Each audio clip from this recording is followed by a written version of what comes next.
Bienvenidos a un nuevo programa El Ciudadano desde Necochea hacia Mar del Plata y el resto del país por Somos a través de Flow.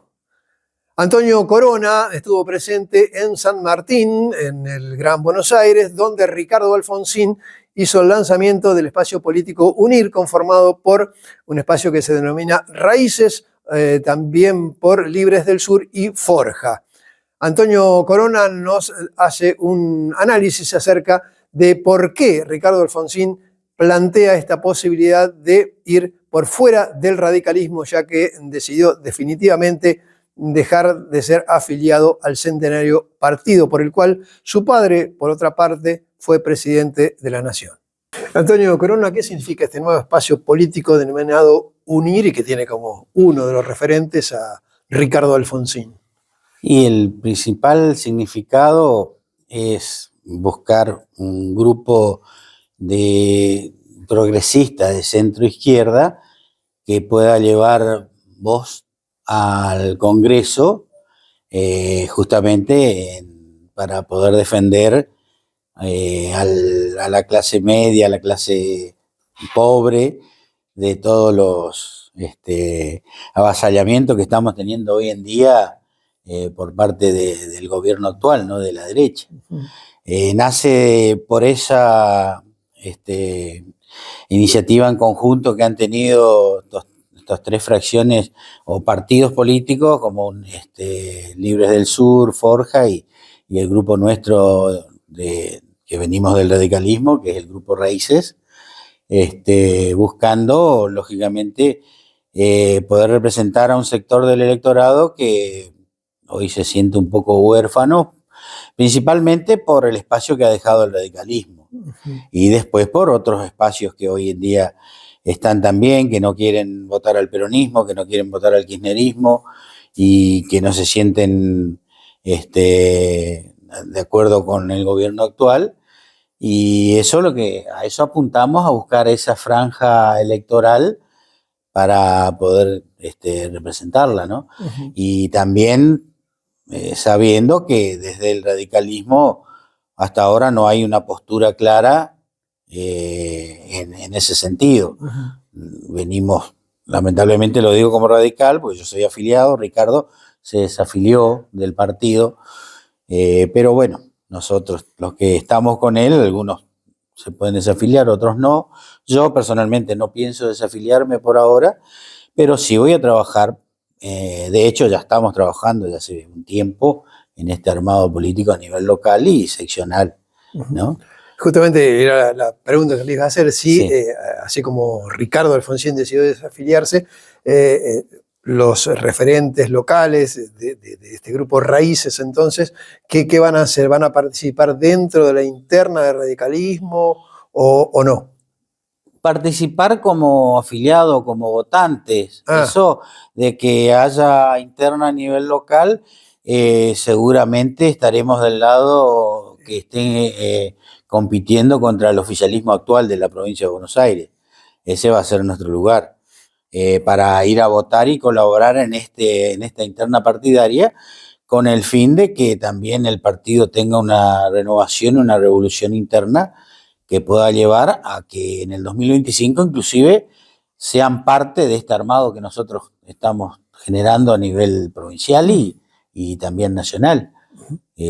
No descartamos que de aquí al 2025 parte del radicalismo también sea parte de nuestro armado político, ¿no? De Ricardo Alfonsín por allí no causó sorpresa, quizás porque de hecho ya fue embajador en España de un gobierno kirchnerista como el de Alberto Fernández. Lo hemos visto reunido con el gobernador Axel Kicillof en sintonía, sobre todo con algún tema en particular, por allí como fue el tema de la planta esta que se iba a instalar en Bahía Blanca y que finalmente se instalaría en otra provincia. ¿Qué orientación va a tener esta fuerza? Porque una cosa es disentir dentro del radicalismo, fuera de él, pero la otra es volcarse hacia un sector como es una parte del peronismo, ¿o no? No, eso ya te digo que no, por lo menos para esta legislativa de 2025, la idea es no ser parte de ningún frente, ni ninguna alianza con el kirchnerismo, ni con el actual gobernador de la provincia. El buen diálogo es parte de la política. Sí, por supuesto. Y a su vez, es exactamente. Sí, sí. Y la defensa de las cosas que son importantes para la provincia de Buenos Aires, como era la planta que se iba a instalar en Bahía Blanca, obviamente que tendría que estar toda la provincia de acuerdo, sin embargo, no fue así. No fue así. Resaltó la voz de Ricardo, que no tiene voz en la legislación provincial ni nacional, pero eso no hace a que ni sea, como lo caratulan, de kirchnerista. Yo creo que justamente damos este salto por fuera del radicalismo para poder seguir haciendo o poder a partir de ahora hacer radicalismo, que es lo que no pudimos venir haciendo desde el 2015 hasta ahora. Claro, ¿no? desde la visión de Ricardo Alfonsín, lo que sostiene es que no es que él se fue del radicalismo, sino que el radicalismo cambió o se alejó de su esencia, ¿no? Esa es la visión que tiene Ricardo Alfonsín. Y lo que tenemos todos los que estamos con él, no somos pocos, somos muchos. Y no solo del grupo nuestro interno, sino de muchos grupos más. Bueno, en el foro por la Nueva Democracia, que es el fundador de este espacio político, confluyen varios sectores internos del radicalismo. La Fundación Caracachop, en la persona de Freddy Storani, también es partícipe de este espacio. Hay que ver cómo siguen de aquí en adelante, si forman parte o no, pero hay que ver qué hace también el radicalismo, ¿no? Y qué pasa con el resultado de las elecciones internas. Claro. Todo va a tener que ver con cómo se den esos detalles que son importantísimos en cuanto a la postura política que pueda tener el radicalismo en adelante, ¿no? Este sector pronuncia mucho la palabra progresismo y se identifican como tal. ¿Qué es el progresismo? ¿Cómo puede definirse? Y bueno, el progresismo justamente se basa en un estado, en generar un estado presente que dé igualdad de condiciones a la mayoría de la gente, sobre todo a los más necesitados.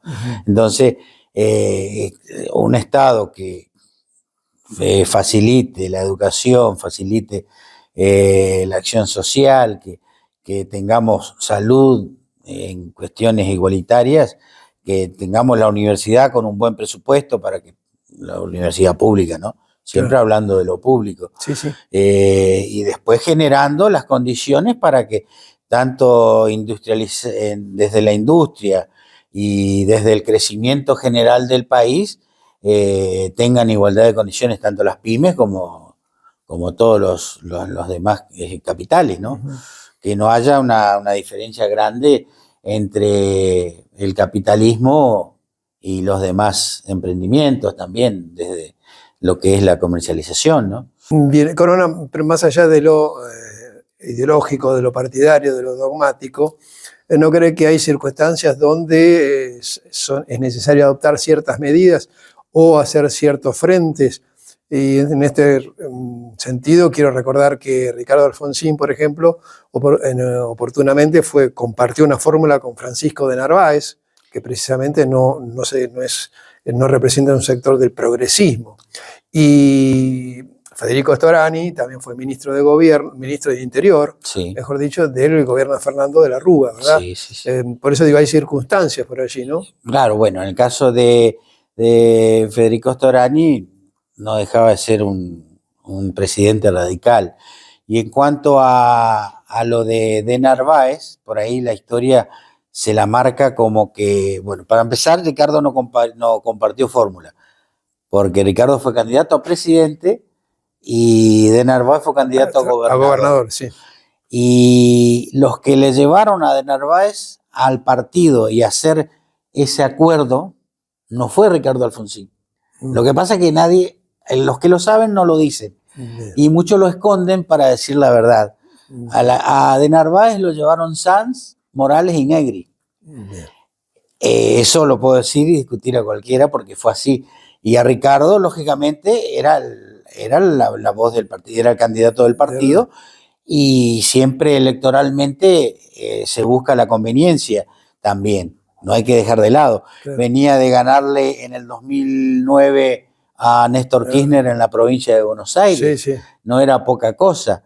Y sí, no concordaba, como decís vos, con lo que es el pensamiento y la ideología, sobre todo de Ricardo. Uh-huh. Pero bueno, era para aprovechar cuando veníamos de pasar 2 elecciones sin candidato a presidente.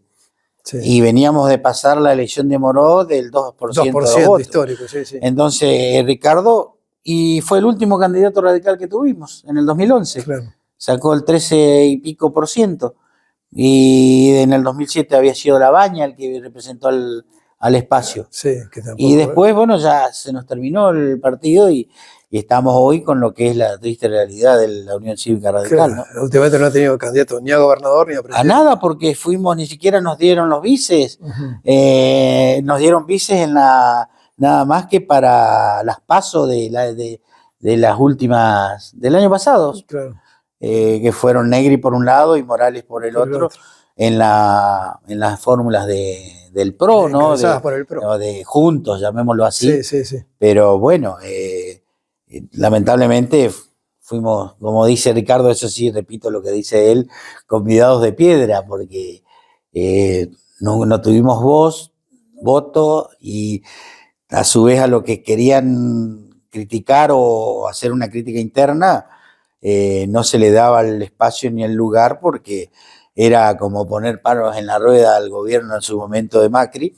Claro. Y no se corrigieron muchas cosas que hubiesen sido en beneficio de todos y no se dieron y bueno, terminó como terminó, ¿no? Y gracias a ese mal gobierno volvió el kirchnerismo en el 2019 también.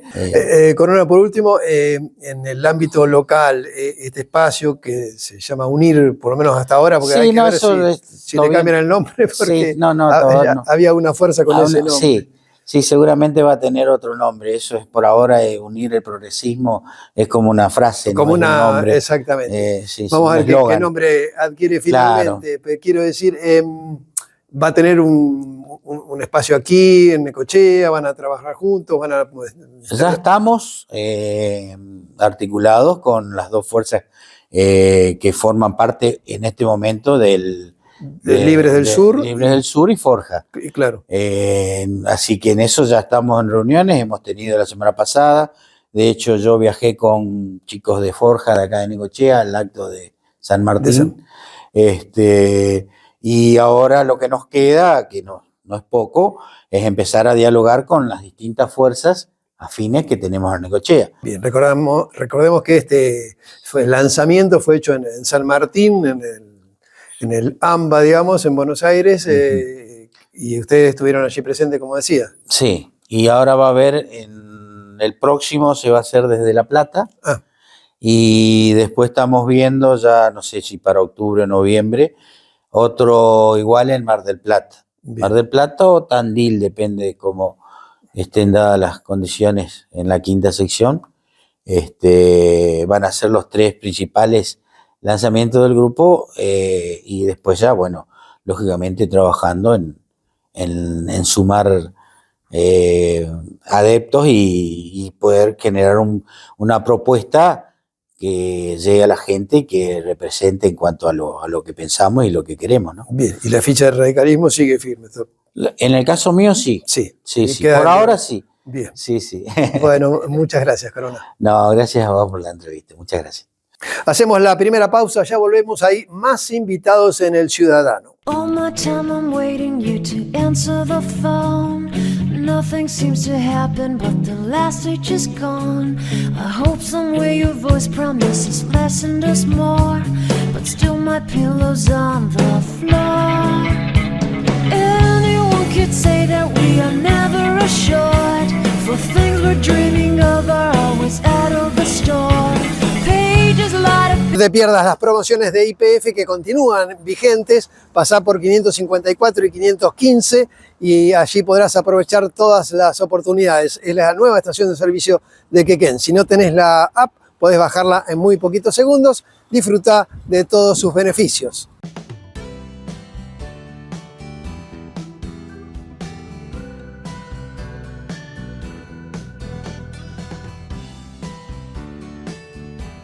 Containers Necochea. Hacemos realidad tu sueño. Prepárate para lo imposible con la potencia de la nueva Ford Ranger. Nuevo motor V6 diésel con 250 caballos de potencia.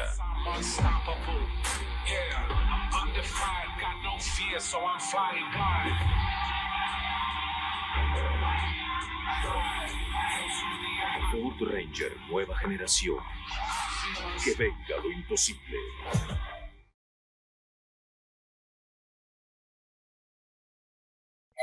¿Quiere un buen consejo para su negocio? Asesórese con un profesional en ciencias económicas matriculado. Consulte unbuenconsejo.com.ar. Unbuenconsejo.com.ar. Es un mensaje del Consejo Profesional de Ciencias Económicas de la Provincia de Buenos Aires.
SUTERIH, Sindicato de Trabajadores de Edificios de Renta y Horizontal. Secretario General Rafael Diácono.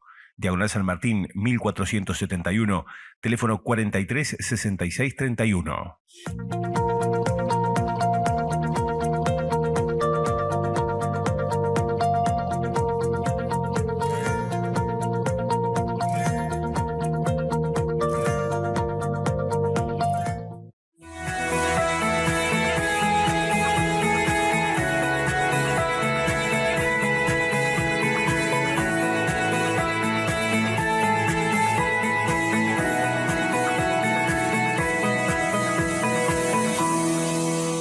Centro de Acopiadores de Cereales Zona Puerto Quequén, contribuyendo a la renta nacional, provincial y local, apostando siempre al trabajo y al mejor servicio. Dársena de Servicios Puerto Quequén Sociedad Anónima.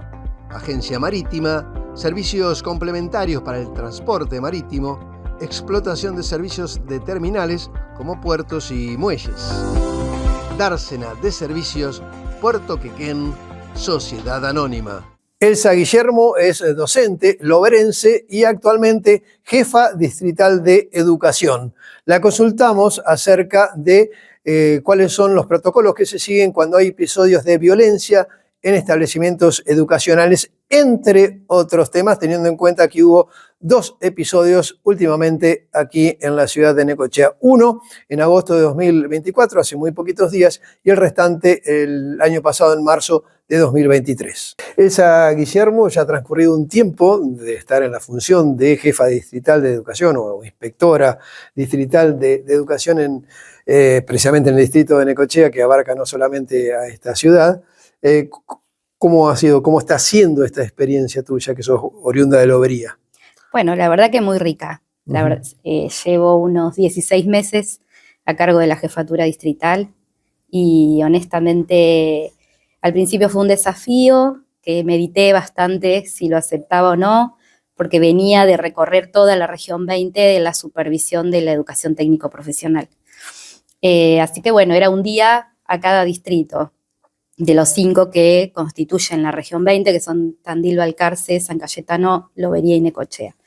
Y bueno, ante la propuesta de llevar adelante la jefatura distrital, bueno, terminé aceptando y la verdad es que hoy, a la distancia o con una distancia breve, pero interesante, puedo decir que estoy muy contenta. ¿Y cómo es esto de un docente, que en el fondo seguís siendo docente? Por supuesto, principalmente. Principalmente salir del aula a otra función, si se quiere, más dirigencial. Sí, bueno, en general el aula me encanta, la extraño mucho. De hecho, lo que más extraño es precisamente el contacto con los estudiantes y las estudiantes. Siempre me gustó, me fascina dar clases. No he perdido todavía esa pasión, pero creo que uno lo traslada a otros roles. Bien. ¿No? Y los complementa con otras acciones como es la gestión. La gestión educativa es algo que también me gusta mucho y creo que son lugares donde se pueden construir nuevas ideas, nuevas formas de trabajar, de hacer que la política educativa de la provincia de Buenos Aires se cumpla. Esa es nuestra tarea, en definitiva, ¿no? O sea, poder garantizar los derechos de todos nuestros estudiantes y nuestras estudiantes en cada una de las instituciones educativas, poder garantizar que se cumpla con la obligatoriedad y fundamentalmente dar la posibilidad de que todos puedan continuar en una formación permanente, ¿no? Es así. Hay una jefatura regional, que hoy está a cargo de también una necochense como es Ana Manisevic, y luego cada distrito tiene su inspectora o jefa, ¿no? O jefe. Así es. Lo que, como vos señalabas, la función, digamos, de eso es precisamente hacer cumplir lo que la provincia establece en materia educativa. ¿Cuáles son los roles que ustedes desempeñan?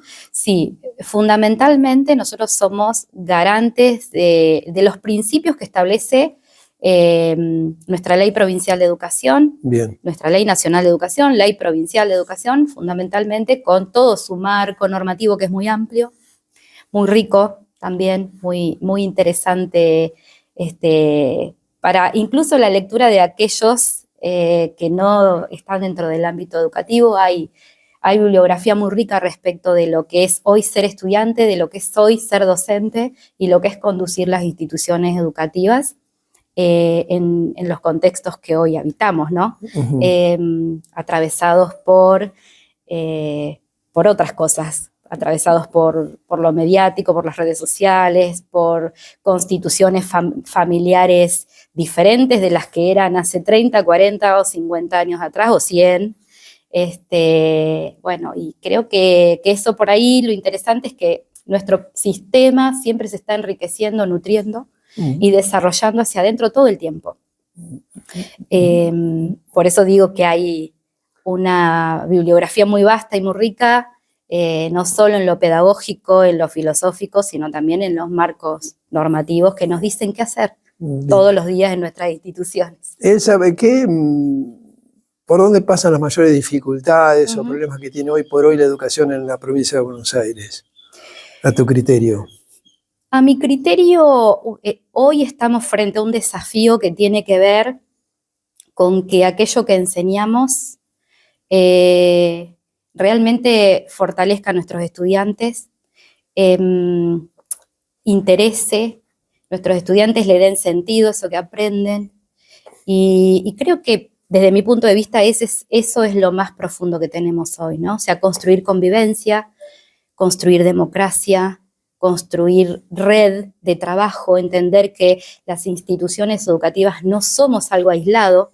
Yo siempre digo, me gusta usar un poco esta frase, no es que las instituciones están insertas en la comunidad está dentro de nuestras instituciones todo el tiempo, ¿no? Todo eso que sucede en nuestra sociedad, en nuestro contexto más cercano, que es lo barrial, ¿no? Ampliándolo al distrito, a la región, a la provincia, al país, al mundo. Todo eso que sucede, que nos sucede como ciudadanos del mundo, como habitantes del mundo, sucede todos los días dentro de nuestras aulas, y de eso hay que hablar. Escuchaba a la directora del secundario del Colegio Capuchino, que acaba de cumplir 25 años, donde ya anticipaba que en 2025 van a tener una metodología o un método distinto de educación, precisamente porque dice que los chicos de hoy no son obviamente los de años atrás, la sociedad es otra. En ese sentido, ¿crees que hay mecanismos que modificar, que cambiar para la enseñanza? Bueno, en principio uno de los grandes cambios para el 2025 es el régimen académico para el nivel secundario, ¿sí? Pero más allá de eso, cada nivel con sus particularidades, porque los lineamientos de la política educativa son comunes. Ahora, cada nivel o modalidad tiene lo específico de, bueno, este nivel, en esta etapa, qué es lo que se enseña, qué es lo que se aprende, qué es lo esperable que se aprenda. Eso es bien yendo a lo puntual. Ahora, hay, volviendo a lo que usted planteaba, una necesidad enorme fue, por ejemplo, volver a plantearnos como eje central la lectura, la escritura, la oralidad, el aprendizaje de la matemática, son centrales. No quiere decir que otras ciencias no sean importantes, nosotros lo trabajamos de forma transversal. Sí. Que la educación sexual integral se respire en las aulas, ¿sí? Que ya es más que un eje transversal a todos los procesos de enseñanza y aprendizaje, sino que hablemos de convivencia todos los días en nuestras aulas, ¿no? Hablemos de construir sociedad. Y la ESI plantea eso a grandes rasgos, ¿no? Dentro de sus principios y sus líneas de trabajo. La ESI, que para aquellos que son más grandes, es la educación sexual integral. Exacto, esa es la sigla. Claro, es una ley que está cercana a los 20 años ya, pero como sociedad nos cuesta apropiarnos, hacerlo carne, hacerlo nuestro, ¿no? Y precisamente lo que plantea son los principios del respeto por uno mismo y el respeto hacia el otro, ¿no? Eso fundamentalmente. Y a partir de ahí tampoco eso va corrido de cuando hablamos de la participación democrática, de la importancia de construir el aprendizaje en forma colectiva. ¿Cómo me construyo? Con otro, siempre es con un otro, ¿no? Sí. Y en ese construirme con un otro es desde aprender a escuchar, desde saber que podemos pensar diferente, pero que podemos tener puntos comunes, que en esos puntos comunes se basan nuestros acuerdos institucionales de convivencia y que lo que aprendemos en ese marco lo replicamos hacia afuera como ciudadanos. Nosotros hablamos de un ser ciudadano no desde el momento que tiene la posibilidad de votar. Hablamos desde un niño, desde la sala maternal, ¿no? O sea, nosotros lo vemos de esa manera. Construimos ciudadanía desde ahí, desde el momento que convivimos con un otro, con otra persona. Hablando de convivencia y de que también la escuela es una especie de caja de resonancia de lo que sucede en la sociedad, con la participación de padres, de acopiadoras, de docentes, de directivos.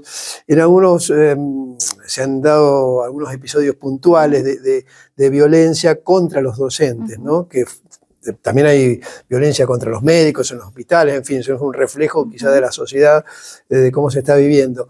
Pero en tal sentido, cómo se actúa desde la dirigencia de la educación, ¿hay algún protocolo, alguna forma? ¿Cómo se trabaja ante estos casos? Hay dos emblemáticos, fue uno Morotía Arocena, que fue la docente atacada, y ahora otra, la directora de la escuela primaria número 7, que pocos días atrás también fue agredida, ¿no?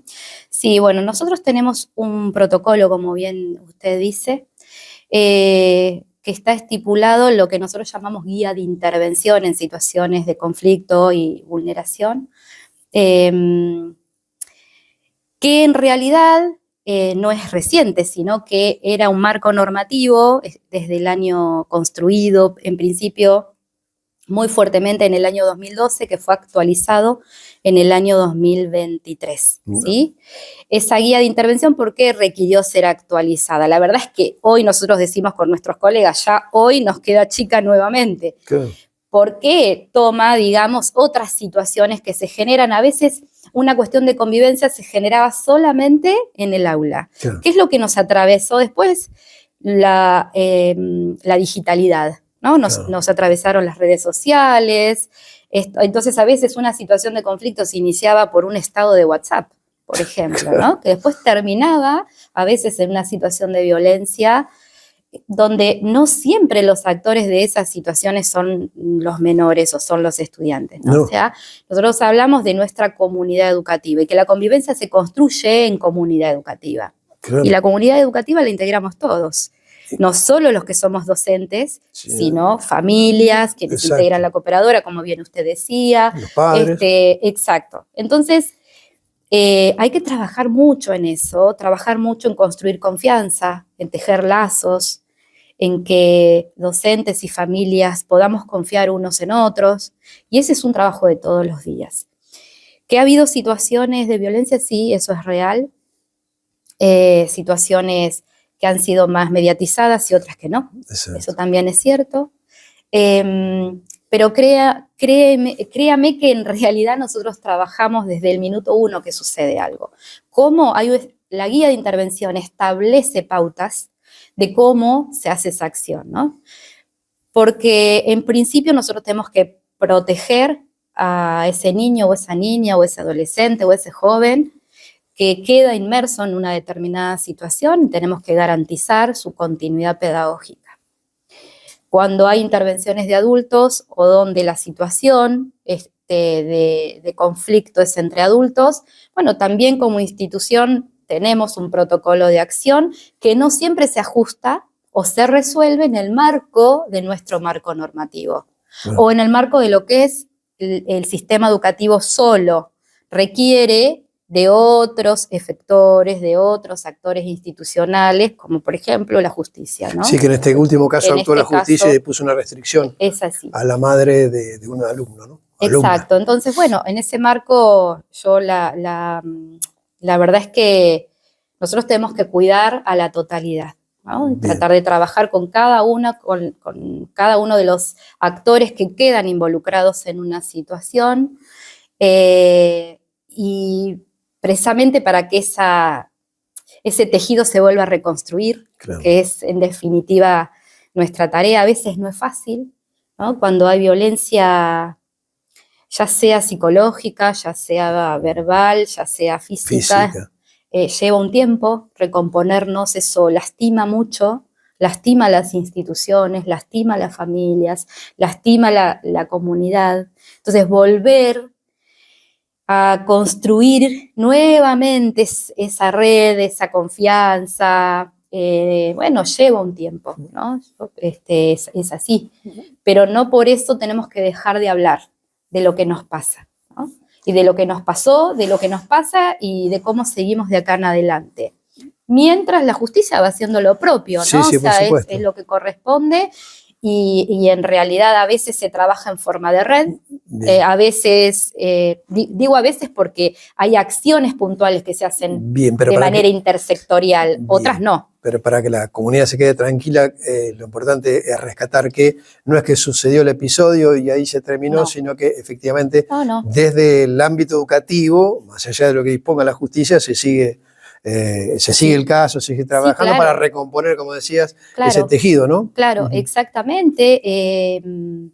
Incluso también para garantizar que el estudiante tenga continuidad pedagógica. Claro, porque termina siendo víctima por un accionar de un adulto, ¿no? Claro. Entonces, bueno, eso también hay que acompañar, ¿no? Acompañar a la familia a la reflexión. Eso es importante. A veces lleva un tiempo, pero hay que trabajar sobre eso. Así que evidentemente el rol de docente también obviamente ha cambiado mucho desde el tiempo que años atrás por allí había funciones que no se ejercían, ¿no? Hoy por hoy hay muchas otras cosas que hacer que antes se limitaban a brindar el conocimiento prácticamente solamente. Sí, yo creo que eso ya viene hace mucho cambiando. La verdad que, permítame decir, pero en las últimas 2 décadas realmente hemos tenido que repensar nuestro rol docente. Bien.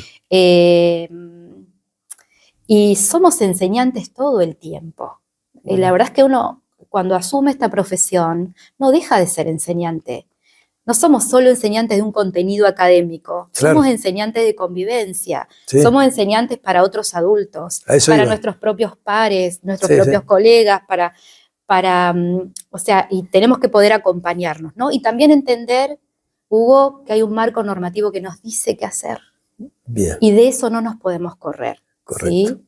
Hay como decíamos previamente, unas normativas. Hay normativas que hay que seguir, que Sí. tiene protocolos, que tiene tiempos Bien. Sí, sí. pautados, como los tiempos que tiene la justicia, ¿no? Exacto. Que a veces son hasta incluso diferentes a los A lo- propios, a los nuestros como sistema educativo. Exacto. Pero también entendernos que no estamos solos, que el trabajo intersectorial, algo sobre lo cual venimos trabajando, brego todos los días, trabajamos siempre con otros, con la justicia, con distintas dependencias, asesoría de menores, servicio local, porque todos tenemos un objetivo, juzgado de familia si es necesario, o sea, todos tenemos salud, trabajamos con los CAPS, trabajamos con la directora de salud del municipio, trabajamos según la situación, por supuesto, Sí, ¿no? sí, O sea, claro. desde el abordaje que hacemos, con equipos que son distritales, como el Centro de Orientación Familiar, que eso es un equipo del sistema educativo, ¿sí? Que aborda precisamente el acompañamiento a las familias en el ámbito de la institución escuela.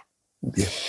Los equipos de distrito, que también están conformados por profesionales que van a distintas instituciones, de hecho acompañó a esta institución en la que hacía referencia, porque cuando quedamos dentro de una situación de conflicto, donde incluso fundamentalmente hubo violencia, la verdad que es muy difícil volver, lleva un tiempo volver al eje, volver a recuperar la tranquilidad, la confianza, el poder trabajar. Queda queda en el medio una cuestión de temores, de miedos, y sobre eso también hay que poder hablar, pero siempre hubo volviendo a cuál es nuestra función, ¿no? Docente y nuestra función como sistema educativo, siempre ahí. Elsa, Guillermo, muchísimas gracias. Gracias.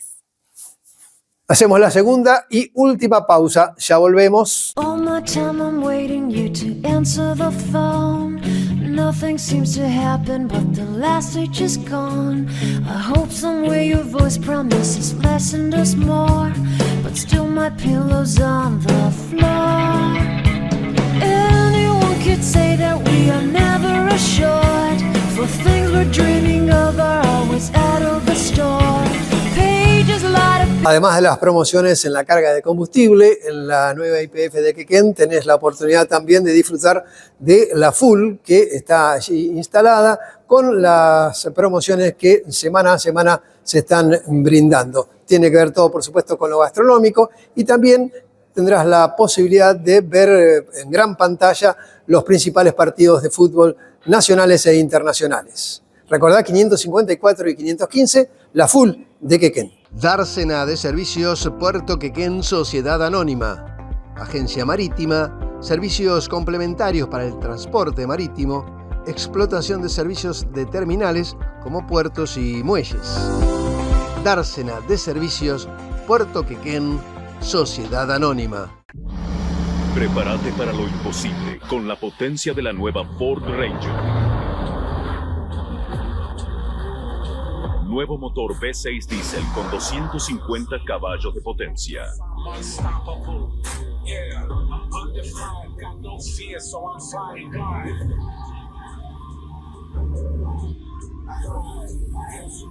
Ford Ranger, nueva generación.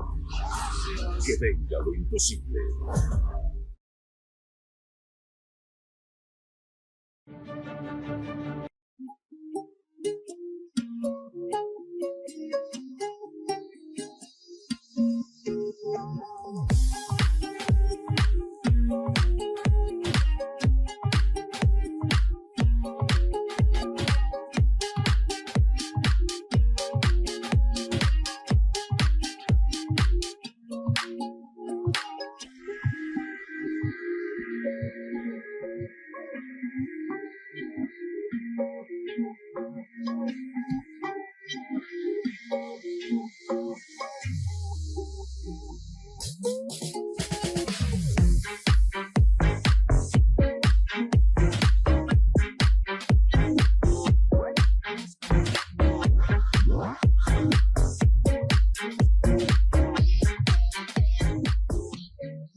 Colegio de Abogados de Necochea, en defensa del ejercicio ético de la profesión. Cooperativa Agropecuaria General Necochea Limitada de consumo, seguros, cereales e insumos. Desde siempre, al servicio del productor agropecuario. Colegio de Escribanos de la Provincia de Buenos Aires, Delegación Necochea. Trabajando permanentemente para la jerarquización del notariado profesional. Hay remedios que pueden ser peores que la enfermedad, los que se venden fuera de la farmacia. Proteja su salud y busque el remedio donde debe estar. El remedio está en la farmacia. Se lo recomienda el Colegio de Farmacéuticos de Necochea.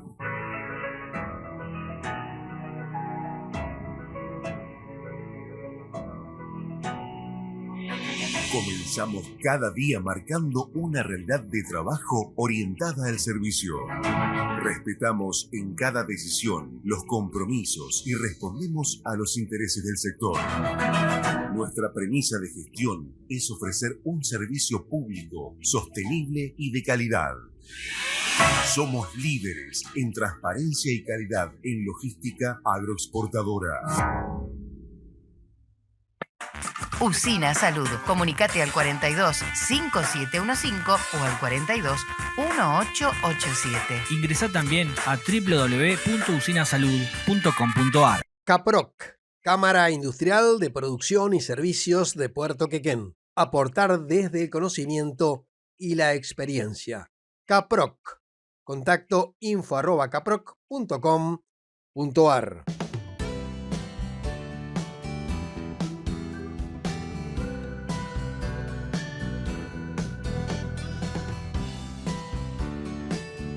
Containers Necochea.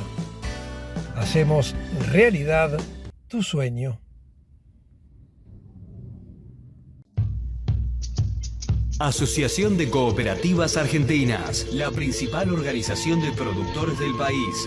Semillas, fertilizantes, agroquímicos, asesoramiento gratuito sobre mercados y operaciones de futuro y opciones. Minimice los riesgos de las fluctuaciones de precios. Asegure un valor a su cosecha.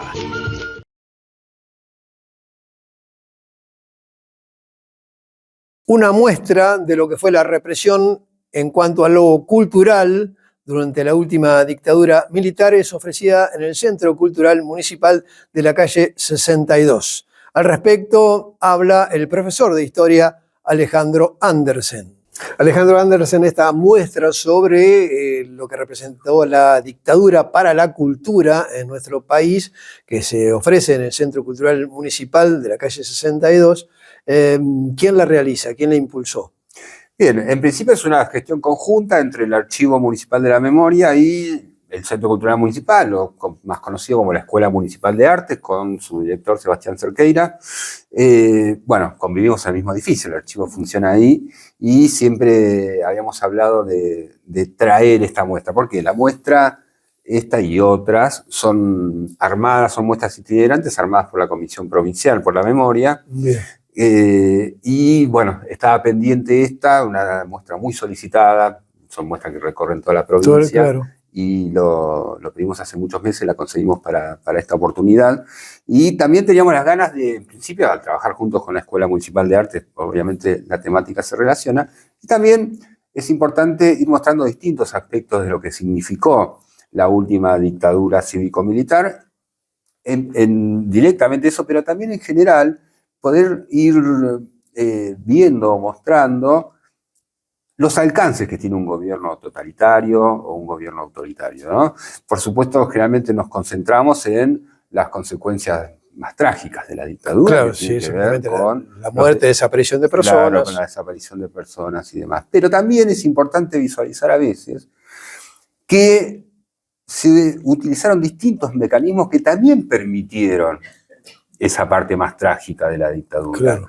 Porque la desaparición de personas venía conjuntamente con la opresión desde el gobierno dictatorial sobre el conjunto de la sociedad.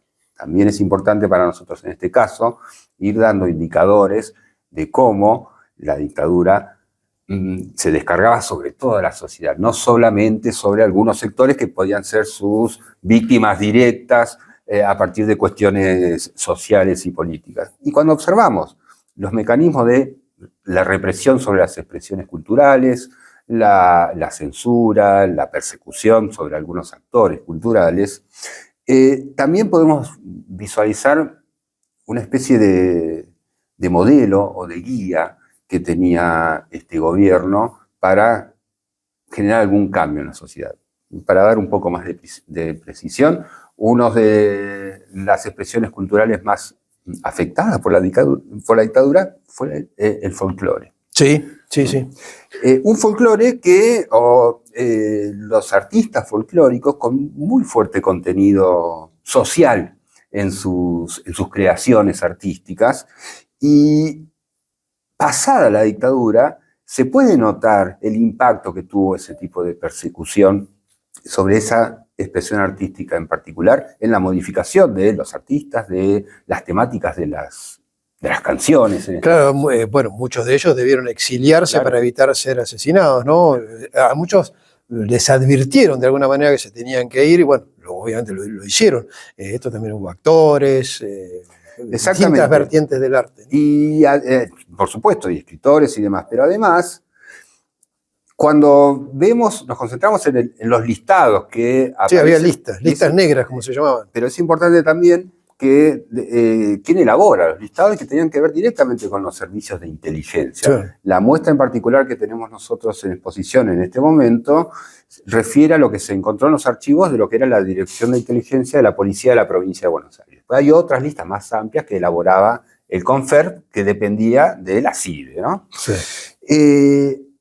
Y en general, lo que más conocemos son letras o textos con algún contenido social o político, ¿no? Sí. Pero la mayor cantidad de expresiones censuradas generalmente tenían que ver con un modelo, conservador o pacato, diría yo, ¿no? Mojigato. Sí, bueno, en ese aspecto creo que es muy recordado un censor Tato que tenía la función de cortar las películas. Cortar las películas y... Cortaba escenas de la película, esa era su función. Exactamente, o directamente prohibir. Sí. Canciones que yo cuando leo el listado no sabía que existían. Una canción que es prohibida porque el título era Me quiero divorciar. Claro. Y cosas por el estilo, ¿no? Donde también es interesante ver cómo hay una especie de astucia de la mojigatería que es la prohibición, ¿no? Nunca una discusión o un debate acerca de lo que es recomendable escuchar o leer. Uh-huh. Y también, por supuesto, la intromisión desde una característica de Estado, un Estado totalitario, sobre incluso la vida privada de la sociedad. En realidad, la vida privada se evapora y lo que queda es al descubierto una sociedad desguarnecida frente a este tipo de políticas que se despliegan, que ni siquiera tienen que ver con caprichos, porque sí está comprobado o está estudiado, el aparato burocrático que se estableció para esta función en particular, por supuesto que quedó para la historia el Tato, ¿no? Sí, como el censor, el gran censor. Sí, claro, sí. Uno se lo imagina en un lugar oscuro, en un escritorio, y mirando las cosas y tachando o recortando. Pero en realidad había todo un aparato burocrático que tenía esta función. Y esto también es interesante desde este punto de vista pensar la dictadura o pensar un gobierno autoritario donde las decisiones no son ni caprichos, ni ocurrencias de un individuo que aprovecha un lugar de poder. No, es el poder mismo constituido con este objetivo, entre otros. Y en la muestra que se brinda ahí, que sigue hasta el 25 de septiembre, tengo entendido. Sí, la muestra la mantuvimos durante un mes, empezó la semana pasada y va a estar hasta el 25 de septiembre, que tenemos que devolverla, Claro. Con dos objetivos. Primero, que es una muy linda muestra para apreciar, está muy bien armada técnicamente, donde se exponen desde el material que se expone surge de los archivos de la inteligencia. ¿Y qué es lo que se puede ver, palpar allí? Bien, por un lado los listados, después están expuestos los álbumes de algunos artistas en particular o de algunas canciones, como para apreciar eso, y incluso hay unos auriculares para que alguien pueda oír algunas de las canciones fundamentalmente censuradas o directamente prohibidas, y bueno, distintos textos que van haciendo una guía del recorrido de la exposición. Uh-huh. La paradoja fue que cuando en 1982 el mismo régimen que vedaba, que prohibía, que censuraba a música popular, luego prohibió todo lo que fuera en otro idioma y sobre todo en inglés, y promovió varios temas del rock nacional, ¿no? Que muchos autores habían sido censurados, ¿no? A propósito de la guerra de Malvinas, se intentó valorizar lo propio en contraposición a lo extranjero o a lo sajón en este caso. Y en un montón de contrasentidos, ¿no? que termina generando esto. La parte de cuando uno toma contacto con esto, ¿no? El título de la canción, Me quiero divorciar, y ya era suficiente, porque no solo que el divorcio fuera ilegal, sino que era para pecaminoso. Exactamente, para la sociedad que pensaban era algo pecaminoso. Es interesante eso porque en realidad se produce también una especie de pedagogía desde el ridículo, ¿no? De cómo pueden llegar a hacer esto, y genera una cuestión de aprendizaje también que tiene que ver en definitiva con los comportamientos humanos y con los comportamientos de un gobierno determinado. Pero es importante también la conexión entre el ridículo y lo más pesado, como los artistas que debieron exiliarse, y lo que significa no solo, lo que puede significar el exilio, sino la interrupción de alguien que se dedica a algo, y sobre todo una expresión creativa, artística, cualquiera que sea, que queda impedido de desarrollar su propia vida profesional. Entonces, más allá de la parte de belleza que tiene la muestra en cuanto a apreciación artística, porque en definitiva se trata de eso, entendemos que tiene un contenido pedagógico muy importante, por eso también la mantenemos durante un mes para facilitar la asistencia de las escuelas. De las escuelas de los niños, que es fundamental, ¿no? Que tengan conocimiento efectivamente de lo que significa la coerción, la prohibición, la censura. Bueno, paradójicamente también esto ha hecho a elevar la imaginación, ¿no? Si uno escucha los dinosaurios van a desaparecer, de Charly García, está diciendo algo que quizá no entendían, ¿no? En algunos sectores. Seguramente, pero por eso la importancia de la belleza que genera el arte para la comprensión de cuestiones que son muy importantes, porque no solo es conocer los comportamientos represivos o censuras que pasaron hace casi 50 años, sino que también tiene como contrapartida la valoración de las libertades que podamos gozar del presente. En la actualidad, exactamente, desde 1983 por lo menos, con algunos cortocircuitos, con muchas dificultades, pero evidentemente es el mejor sistema hasta ahora que con libertad, más allá de las serias dificultades que afronta y las deudas pendientes que tiene, no digo la democracia, sino la dirigencia que ejerce los cargos, ¿no? Con toda seguridad, y a veces también, por eso nosotros entendemos que nuestro trabajo tiene una importancia desde ese sentido, es que cuando las crisis se prolongan o se profundizan, cuando las representaciones se desdibujan y no hay una enseñanza concreta sobre estas cuestiones, siempre, aunque lo pensemos inimaginable, por ahí nosotros somos más grandes, nunca está garantizado que no se retroceda a estos niveles, ¿no? En el retroceso del funcionamiento de una sociedad. No, eso es algo que hay que defender día a día siempre, ¿no? La democracia, la libertad son cosas que no están garantizadas nunca. Y sobre todo la libertad comunitaria, ¿no? La libertad social también se puede, si uno lo reflexiona un poco, se puede ver en estos comportamientos de la dictadura como una tendencia a la individualización de la sociedad, ¿no? Una sociedad que queda individualizada, donde cada cual desarrolla su vida como puede, de la manera que le salga mejor, y recomponer eso, recomponer un espíritu social, más allá de todas las diferencias que se puedan tener, también es importante en el sentido de poder sentir como propia la coerción de la libertad de otro cuando es injusto, ¿no? Alejandro, hasta el 25 de septiembre entonces, ¿en qué horario puede observarse la muestra? Hasta el 25 de septiembre en la Escuela Municipal de Artes, en la calle 62 y 45, en la vieja estación del ferrocarril, en un amplio horario de 9 a 18 horas, para cualquiera que quiera visitarla. Sí pedimos a las escuelas que se comuniquen o que pasen, pueden comunicarse al fijo, que es el 42 21 21 de la Escuela Municipal de Artes, o ya a esta altura, sobre todo son docentes, tienen o mi teléfono o el de Sebastián Cerqueira, que es el director, o el de Manuel Ibáñez, hay forma de comunicarse con nosotros. Otra vez con las escuelas que hagan la reserva correspondiente y que se apuren, porque tenemos una grilla bastante cargada y el tiempo pasa rápidamente, que parezca mentira. Exactamente. Alejandro, muchas gracias. No, gracias a ustedes. Y así llegamos al final de un nuevo programa. Nos vamos a reencontrar el próximo miércoles, como siempre, a partir de la hora 19 por Somos, a través de Flow, con reiteración el jueves a la hora 11. También nos puede ver en nuestro propio portal www.elciudadanonecochea.com.ar. Además, por streaming, por el canal de Necochea, Agenda Necochense, entre otras tantas plataformas. Nos reencontramos la semana que viene. Hasta entonces.